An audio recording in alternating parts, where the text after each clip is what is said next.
नमस्कार साथियों, अगर आपका या आपके बच्चों का जन्म 1997 से लेकर 2012 के बीच में हुआ हो तो आप दुनिया की सबसे खतरनाक जनरेशन से बिलोंग करने वाले हो, जिसे जेन जी या जनरेशन जेड के नाम से जाना जाता है। सर्वे की एक रिपोर्ट के अनुसार जेन जी का फ्यूचर काफ़ी अनसर्टेन है आज के इस समय में, जो अग्रेसिव है पोर्नोग्राफी की ओर, जिसका फ्यूचर काफ़ी खतरे में है। वीडियो के अंत में इसकी अवेयरनेस को लेकर भी समझेंगे। आइए बात करते हैं the hidden truth about child pornography की। सर्वे की एक रिपोर्ट के अनुसार जेन जी सोशल मीडिया का पर डे 6 से 8 घंटा यूज करता है। सोशल मीडिया पर हर 15 से 20 सेकंड में एक नया ट्रेंड चलने लगता है, जिससे आपके बच्चों या जेन जी के माइंड को इंस्टेंट डोपामाइन हिट्स मिलते रहते हैं। इस वजह से आज की जनरेशन बार बार अट्रैक्ट होती चली जाती है और पता ही नहीं चलता है कि किस प्रकार डिस्प्ले को स्क्रॉल करते करते चले आए पोर्नोग्राफी के इस डीप मायाजाल में। इनके मायाजाल के बारे में बात करें तो सोशल मीडिया को यूज करने के हर तरीके पर नजर रहती है इन वेबसाइट्स और सोशल मीडिया के ऐप को लॉन्च करने वालों की। हम जैसे जैसे लाइक एंड शेयर करते हैं किसी भी वीडियो और फुटेज को, तो वे इन्हें ही बार बार दिखाने लगते हैं, जिससे जेन जी का ब्रेन इनकी ओर आकर्षित होने लगता है।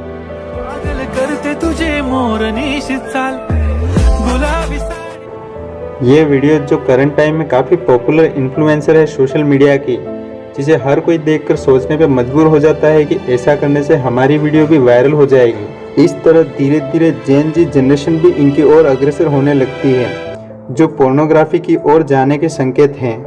आज तक के रिकॉर्ड किए गए आंकड़ों की रिपोर्ट। एनसीआरबी की एक रिपोर्ट के अनुसार करीब 105 लोगों को गिरफ्तार कर इन लोगों पर चाइल्ड पोर्नोग्राफी के तहत कार्रवाई की गई है, जिसमें 36 लोगों को गिरफ्तार किया गया है दिल्ली के एक छोटे से स्थान से।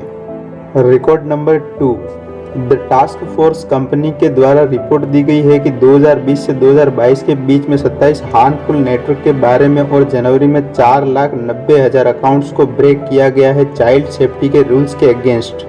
रिकॉर्ड नंबर 3, इंस्टाग्राम के सीईओ एडम मोसेरी को वर्तमान के समय में कौन नहीं जानता।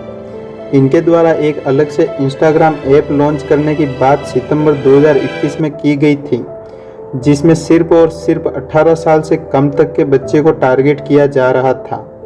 तो आप विचार कर सकते हैं कि यह सोशल मीडिया क्या करना चाह रहा है आने वाले पीढ़ी के बच्चों के साथ। आइए अब समझते हैं भारत में चाइल्ड पोर्नोग्राफी को लेकर कानून के क्या प्रावधान हैं, इसको भी एक्सप्लेन करते हैं।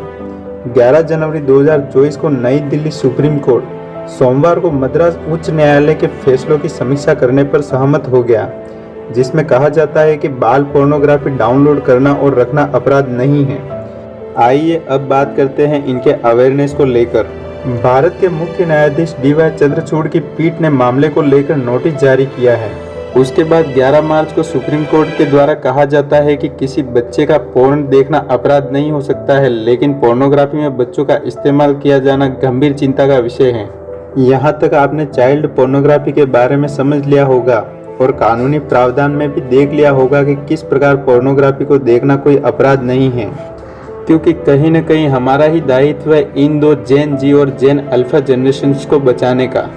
अवेयरनेस के बारे में बात करने से पहले समझते हैं आज तक की सभी जनरेशन्स को। बात करें फर्स्ट जनरेशन की, जिसे ग्रेटेस्ट जनरेशन के नाम से जाना जाता है, जिनका जन्म 1901 से 1927 तक के बीच में हुआ हो। इस जनरेशन ने देश के लिए काफ़ी स्ट्रगल किया और गरीबी भूखमरी वाले दिन बिताए। बात करें सेकंड जनरेशन की, जिसे साइलेंट जनरेशन के नाम से भी जाना जाता है, जो 1928 से 1945 तक की है। इस जनरेशन ने 2 वर्ल्ड वार देखी, भारत के बंटवारे देखे और अंग्रेजों के अत्याचार सहन किए हैं। थर्ड जनरेशन, जिसे बेबी बूमर जनरेशन के नाम से जाना जाता है, जिसका जन्म 1946 से 1964 तक हुआ हो, वे बेबी बूमर जनरेशन में आते हैं। सोशल मीडिया पर इस जनरेशन का काफ़ी मजाक उड़ाया जाता है, लेकिन सही मायने में यह जनरेशन सबसे ज़्यादा मेहनती जनरेशन थी, जिसने देश को नया आकार देने में मदद की। फॉर एग्जाम्पल, साइलेंट जनरेशन और बेबी बूमर्स जनरेशन ने मिलकर भारतीय इकोनॉमी को नया रूप दिया है। फोर्थ जनरेशन, जिसे जेन एक्स के नाम से जाना जाता है, जिनका जन्म 1965 से 1980 के बीच में हुआ हो, वे जेन एक्स जनरेशन में आते हैं। इसने देश को मॉडर्न बनाने में काफ़ी मदद की है। फिफ्थ जनरेशन, जिसे मिलेनियल जनरेशन के नाम से जाना जाता है, जिनका जन्म 1981 से 1996 तक हुआ हो, वे इस जनरेशन की श्रेणी में आते हैं। इस जनरेशन में सबसे ज़्यादा कल्चरल परिवर्तन को महसूस किया है। ये जनरेशन नई तकनीकी दुनिया से भी और पुराने रीति रिवाज से भी बिलोंग करने वाली जनरेशन है। 6th जनरेशन, जिसे जेन जी या जनरेशन जेड के नाम से जाना जाता है, जिसका जन्म 1996 से 2012 के बीच में हुआ हो, वे जनरेशन जेड की श्रेणी में आते हैं। यह अब तक की सबसे खतरनाक जनरेशन है, जिसकी शुरुआत ही सोशल मीडिया से हुई है, जिसने कॉमिक बुक की जगह गेम्स की दुनिया में कदम रखा है और जिसे लत लग रही है धीरे धीरे पोर्नोग्राफी की, जो एडिक्ट हो रहे हैं इसकी ओर, क्योंकि सोशल मीडिया से लेकर गेमिंग की दुनिया में एक मायाजाल तैयार किया है इन्हें पोर्नोग्राफी में धकेलने के लिए।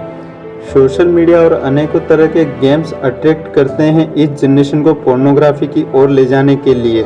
और नेक्स्ट जनरेशन आती है, जिसे जनरेशन अल्फा के नाम से जाना जाता है और जिसका जन्म 2013 से लेकर 2025 के बीच में हो रहा हो, वे जनरेशन अल्फा की श्रेणी में आएंगे।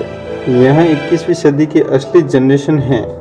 ये इन्फ्लुएंस हो रहे हैं जनरेशन जी से, इसीलिए जनरेशन अल्फा को बचाने के लिए पहले जनरेशन जी पर ध्यान देना होगा हमें। बहुत से ऐसे पेरेंट्स हैं जो इंस्टाग्राम जैसे कई सोशल प्लेटफॉर्म पर अपने बच्चों को प्रमोट कर रहे हैं, जिसमें उनकी खूबसूरती, एक्टिविटी, स्किल्स आदि को दिखाया जा रहा है।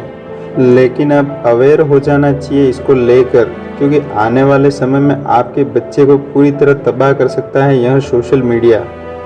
अपने बच्चों की अवेयरनेस को लेकर चिंतित हो जाए इस बार, और परिवार के हर सदस्य को इस वीडियो का लिंक शेयर करें, जिससे वे भी समझ सके इस पोर्नोग्राफी के पूरे माया जाल को। इस वीडियो को लेकर आपकी क्या राय है कमेंट में ज़रूर बताएं, और साथ ही साथ हमारे चैनल को सब्सक्राइब कर बेल आइकन ज़रूर प्रेस करें।